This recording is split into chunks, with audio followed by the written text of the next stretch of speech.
This is brand new. Okay. Kylie Jenner and Travis Scott. It's over. Shut up. I just saw it. I just came out. Okay, but what was the media outlet that? Complex. Yeah. Yeah, it was Complex, and they said something about how he hasn't busted a nut in 6 months because she's just not. Info? I don't know where they got. Am I going to get sued for this? No, they did not say anything like that. But allegedly. Listen, my thing. This is what I feel very vindicated in this because there was a period over the course of like the last couple months where you hadn't busted a nut? I was looking at her. Where I hadn't busted a nut. Yes. Where I'm looking at her Instagram, and busted a nut. there were so many things on her Instagram. Just not a lot of him, her looking too sexy, her always posting up with her friends, they're doing too much stuff. I'm looking at it, I'm thinking, no, I don't believe it. You're not with him anymore. You look like a single girl. You're acting like a single girl. I know that something's happening. And also, remember when he canceled those shows so he could fly home and take care of her? Yes. That was because he got caught cheating, allegedly. So he canceled some shows to go take care of his I think they've been broken girlfriend? up for a long time. Yes, and isn't that the most bitch made thing you ever heard? Don't you guys I think that the reason why that they I would never that they cancel a held show for it you, was because ever. of Playboy. Never. Playboy. Don't you remember? It was. They did the cover. It And wasn't. they probably shot that a long time ago and it just came out. Was it Playboy or GQ? It was Playboy. Do you remember? I feel like Mary, it was can you get Courtney? I feel like it was for her birthday or something pretty recently where he like put a bunch of fucking petals of roses and shit on the floor. I feel like that was not too recently ago. Oh, that's cap. That was him trying to save it. Probably. I don't know. You think at that point she really is tripping off him cheating? Oh Yes, think because so, yeah. these rich famous bitches at the end of the day, they're all ego. They're all they just want to know your dick's in a vice. I don't believe it for a second that she didn't care about him cheating. Well, you have breaking Kylie news. I have some breaking news. You hit it. You want to this. finally come clean? No. Damn. So two unnamed girls that you'll probably figure out what I'm talking about went to the premiere of his Netflix documentary, and she said she was one of the girls said she was talking to him and was like, "Oh, like, are you down to be on my vlog?" Fuck and suck me? No. Probably that too. But also she was like, "Yo, like, are you down to be on my vlog?" Whatever. She said she's known him for a long time. And as he was like, "Yeah, sure," like she looks over and Kylie was like giving him the grill. Like what are you talking to this bitch? And he was like, "Oh, I'll be right back," and like walked away. But that's crazy because Travis, like, you never see him take like a nice selfie. Like, he's Mr. No Selfies, or when he does take a selfie, he makes like the sad boy like emo pose or whatever. I feel like he's not trying to be in any bitch's vlogs, dude. I mean, but they have probably known him for a while, like since before he was popping. So you're kicking it with vlogger girls now, huh? You know these girls. I don't know. I don't know any vlogger girls. I don't know any girls who make vlogs. Tana Mojo, Gabby Hanna. That's it.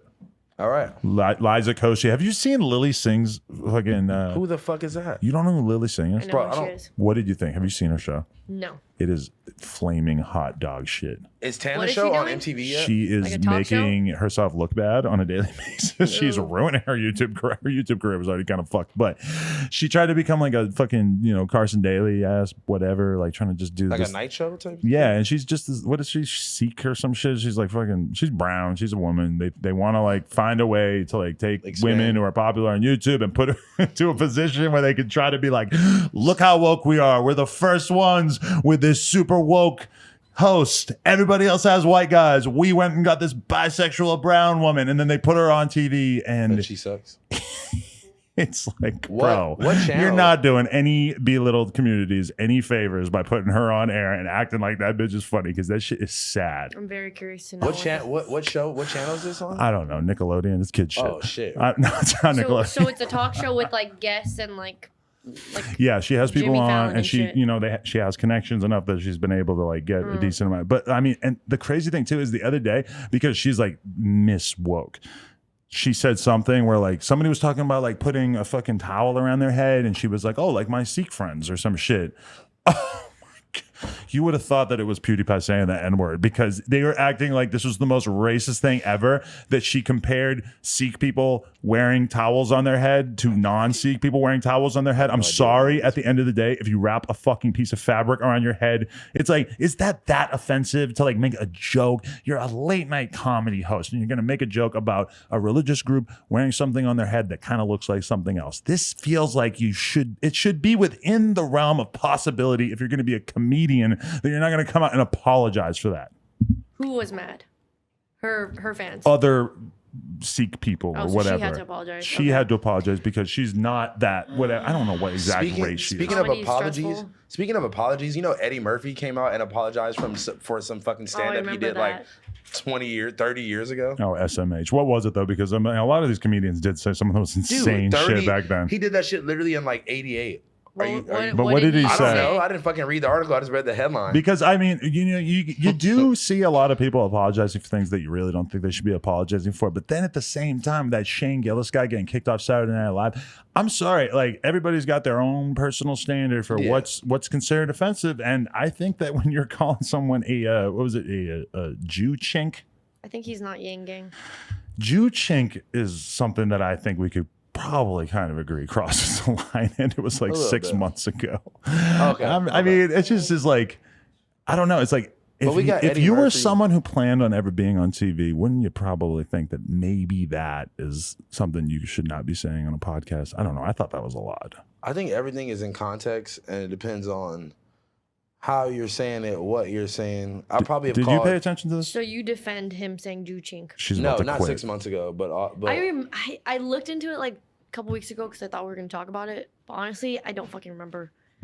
He was talking about Andrew Yang, I think, and he referred to him as a Jew chink, basically. It was like suggesting that he has like he's Jewish-ish. And that's why he's a candidate, because he's Jewish and the Jew powers are like I don't know exactly what he meant, but he's like, and then it came out that like, oh, NBC was trying to cater to conservative audiences by hiring Shane Gillis or whatever. So many people in the comedy community are pissed off that he got kicked off. But I mean, and as much as I think that everything should be good to go in comedy, I mean, that just sort of stood out to me as like, wow, that's like a blatant racial slur, one of the top racial slurs. I've called Kim a chink before. I don't think she cares. Well, you're a terrible person, and you are a terrible you've person. Called me a honky. I cried.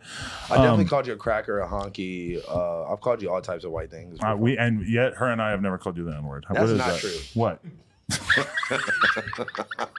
Who did it? But you're just like, I'm gonna play with you real quick. I'm gonna just sprinkle it out there. One of them has definitely enraged called me the N-word with the hard art, and I won't say which one. Wasn't me. Definitely was not me. I got you booked enraged. I got you booked for Rolling Loud. You cannot do this. You put me in the same room as a dude, and I just sucked his dick until he booked me. He really did. You really did suck his dick. I milked the fuck out. I was just like, bro. Who called you the N-word? No, nobody called me N-word. I was joking. Handro. In the building. Yeah, no, I was joking. That didn't happen. There are probably podcasts out there where people don't scream everyone's name who walks into the room.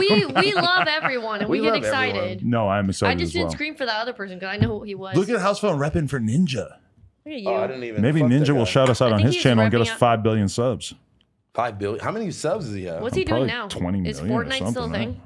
Is Fortnite still a thing? Yeah, but Minecraft is taking over. Really? Yeah. You know, I played some light Fortnite before. I was not good at it. I suck at it. Yeah, I suck at it. I would like to. It's very stressful. I'm currently on a 4-game winning streak in Tetris 99. I came in here to hang out with you guys, but I'm gonna get back to it soon. It's too cartoony and like childish for me. I need like blood and gore and like niggas' heads getting blown off. That's why it's doing good on YouTube though. If you make violent video games, then they're not gonna let you put your videos on YouTube, or at least make money from them. I can't believe that people sit around and watch, like people like Yuri sit around and watch other people play video games all day. I've seen Yuri literally masturbating to a Fortnite video. Whoa, not surprised. And he had a picture of Ninja printed out, and he was jerking off onto it. He didn't even deny it either. Listen, can we talk about Fousey real quick, and then we'll get Aaron Carter in here? Let's do it. Did anyone watch the Fousey fight besides me? I watch it. What'd you think? He got mollywopped. He did get beat up. I watched his vlog today where he talked about it. His face was I felt so bad. So swollen. I was looking at it, and I was like, listen, like I'm the kind of person that will say, I've gotten beat up before. I've gotten beat up probably at least like 3 times in my life, like pretty good. Like one time I remember I had a black eye. Another time I just got a black eye. Yeah. Most of the times I got beat up in my life, I basically would describe my injuries as just having a black eye. Fousey got fucking destroyed, bro. His face. He doesn't even look like him. He does not look like him. It's going to take weeks before his face looks better. He's got to get his fucking nose fixed. It's broken, right? I mean, it was super entertaining to see him get destroyed that bad. But man, really bad. And you know, he said he trained as hard as he could. You want to know? I have kind of a theory. He looked big and slow and sluggish out there. You know what? kind of contributes to that is if you're on steroids, then you tend to be like really? big and slow and sluggish, and your cardio sucks and everything. And I didn't know that. Fusi has admitted to doing steroids before. I'm probably on thinking if Fusi got challenged to do a fucking boxing match with 2 months of training, and he knows he's not going to get tested, and he's done steroids before, why would he wouldn't know? he? Because he was looking big. But you think that he doesn't know the effects, like how you Yeah, just said? he should definitely know he the should definitely effects. know it. Yeah, but he's kind of a dum-dum, and I feel like a lot of people, when they're going into that boxing situation, probably think like, oh, I want to be big and strong and powerful, which is Yeah. you do. But I mean, have to be quick and agile. it's better to be having a good enough cardio. It's better to be a fucking weakling who's got enough cardio to stay in the game. He couldn't Yeah, even to, keep his like, fucking fight Yeah, hands he up. looked tired by like that first like 30 seconds, 45 That's seconds. me anytime I do anything. I feel like I really don't even know what that what the slim guy has to offer as a fighter, because he didn't really have to like go Do much. He held it together nicely, but it Yeah. wasn't like he had much of an opponent standing in front of him. I personally love that there's 2 YouTubers fighting because they both make like recap videos of it after, because I watch both of theirs. Oh, you love content. I love content. Kim's Love a it. content queen. The content queen. I used to be like that though, where I'd watch vlogs about everything, but now I just like I'm like No, I'm I gonna mean, watch okay, Netflix. like you told me, hey, watch the fucking Fusi fight. I watched it, and I want to see what they have to say about it. Yeah. Oh no, that's good. That's good that you watched it Yeah. for research purposes.